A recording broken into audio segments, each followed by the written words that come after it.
प्यारे दोस्तों, आज मैं आपसे बात करने वाली हूँ एक बहुत ही छोटे लेकिन अहम हिस्से के बारे में। कुंडली में हम अक्सर कन्फ्यूज़्ड हो जाते हैं कि हमें लग्न कुंडली देखनी चाहिए या फिर नवमांश कुंडली देखनी चाहिए। क्योंकि अक्सर कई लोगों की नवमांश और लग्न कुंडली दोनों ही डिफरेंट होती है। तो हमें किस कुंडली पे भरोसा करना चाहिए, किस कुंडली से प्रेडिक्शन करनी चाहिए या फिर हमें कौन-सी कुंडली ज्योतिष को दिखानी चाहिए? बात करते हैं लग्न कुंडली की। जो लग्न कुंडली होती है, वो हमारी बॉडी है, मतलब कि हमारा शरीर। जो हमारी लग्न कुंडली बनती है, उससे हमारा जो भी आउटलुक है, वो पता चलता है। लेकिन वहीं जो नवमांश कुंडली है, वो हमारी आत्मा बोली गई है। यानी कि दोनों ही कुंडली बहुत महत्वपूर्ण है और जब भी हम एनालिसिस करते हैं, हम दोनों कुंडली को देख करके ही एनालिसिस करते हैं। लेकिन शुरुआत हम लग्न कुंडली से करते हैं और उसको सत्यापित करने के लिए, जैसे कि मैथ्स में हम कोई क्वेश्चन करते हैं और उसके बाद उसका सत्यापन करते हैं, उसकी जांच करते हैं, वैसे ही हम लग्न कुंडली देख करके उसका सत्यापन नवमांश कुंडली से करते हैं। एक एग्जाम्पल लेते हैं कि लग्न कुंडली में आपके सूर्य जो हैं वो तीसरे घर में बैठे हुए हैं, छोटे भाई बहन के घर में, कम्युनिकेशन के घर में बैठे हुए हैं। वहीं पे नवमांश कुंडली में वही सूर्य सातवें घर में बैठे हुए हैं। तो लग्न कुंडली में जो सूर्य बैठे थे वो बली अवस्था में थे, अच्छे घर में बैठे हुए थे, अच्छी पोजीशन पे बैठे हुए थे। लेकिन वहीं पे हमने जब नवमांश में देखा कि वो सप्तम घर में बैठे हैं और अपने शत्रु की राशि में बैठे हुए हैं,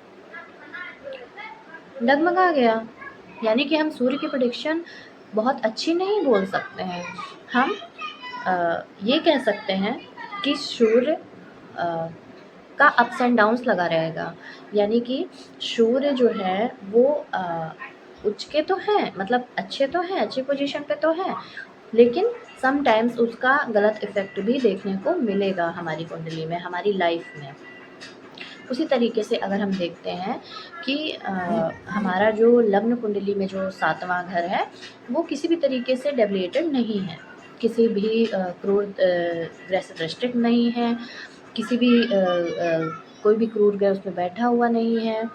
लेकिन ऑन द अदर हैंड्स अगर वही नवमांश कुंडली में ऐसा है, तो हम ये मान लेंगे कि मैरिज लाइफ में दिक्कत आनी है। आप समझ गए कि अगर हमारा कोई ग्रह नीच का है लग्न में, लेकिन वो नवमांश में नीच का नहीं है, तो वो कहीं न कहीं उसको हम मान लेंगे कि वो नीच का नहीं है।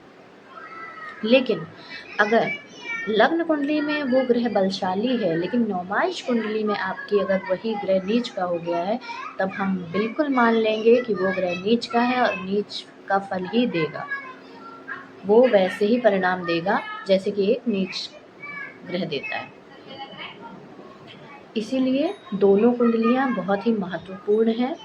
हमें जब भी प्रेडिक्शन करनी है, हमें दोनों को साथ लेकर के चलना है। मैं भी जब भी कोई प्रेडिक्शन करती हूँ, तो पहले लग्न कुंडली देखते हैं, फिर साथ ही साथ मिलान करते हैं नवमांश कुंडली में।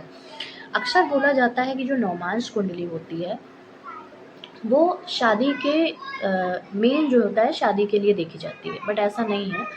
ओवरऑल भी वो देखी जाती है, बट ज़्यादा महत्वपूर्ण उसको शादी के लिए बोला गया है कि अगर आपको शादी की प्रेडिक्शन करनी है किसी की कि ये मैरिज कैसी रहेगी या इनका जो मैरिज लाइफ है वो कैसी रहेगी, या किसी की गड़बड़ चल रही है तो वो अगर दिखाने आ रहे हैं कि ऐसा-ऐसा है, दिक्कत आ रही है, तो आप नवमांश में ज़रूर चेक करिए।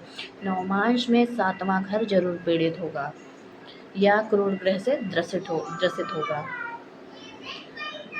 एक कुंडली है अभी रिसेंटली की, मैंने उसमें देखा था कि लग्न कुंडली में भी थोड़ी बहुत दिक्कत थी मैरिज हाउस में, बट बहुत ज़्यादा नहीं था। वो थोड़ा बहुत चीज़ें तो सबकी ही लाइफ में चलती रहती हैं, सब थोड़ा अप्स एंड डाउन सबकी लाइफ में चलते रहते हैं।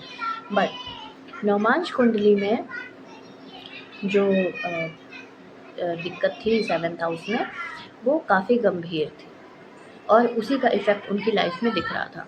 ऐसी बहुत सारी कुंडलियाँ मैंने देखी हैं जो लग्न में दिक्कत नहीं है, बट नवमांश में दिक्कत होने की वजह से वो ओवरऑल दिक्कत देती है।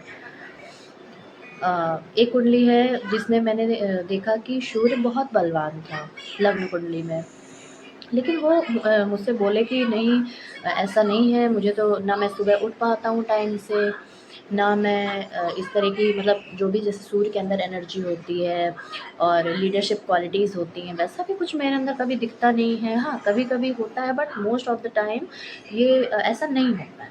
तो ऐसा क्यों है? मेरा तो सूर्य, मैंने जितनों को दिखाया वो कहते हैं बहुत अच्छा है, डिग्री वाइज़ भी बहुत अच्छा है। फिर मैंने नवमांश कुंडली चेक करी। जब मैंने नवमांश चेक करी तो उसमें उनका जो सूर्य था वो शुक्र की राशि में बैठा हुआ था, और शुक्र की राशि में सूर्य जो है वो अपना परिणाम अच्छा नहीं देता है। तो इसीलिए उनकी लाइफ में जो है दिक्कत आ रही थी। सूर्य जो है वो बलशाली होते हुए भी अपना अपना जो अच्छा कैरेक्टर है वो नहीं दिखा पा रहे थे। तो ये हुआ लग्न और नवमांस में डिफ़रेंस। होप करती हूँ आप सबको ही अच्छे से समझ में आया होगा, और अगर कोई भी किसी भी तरीके की आपको कन्फ्यूज़न है, तो आप मुझे कमेंट करके बता सकते हैं। कमेंट के माध्यम से आप मुझसे पूछ सकते हैं, कनेक्ट कर सकते हैं। बाकी स्क्रीन पे जो नंबर फ्लैश हो रहा है, उससे भी आप मुझसे कनेक्ट कर सकते हैं व्हाट्सएप के माध्यम से। मिलती हूँ नेक्स्ट वीडियो में किसी और टॉपिक के साथ। Till then, Radhe Radhe.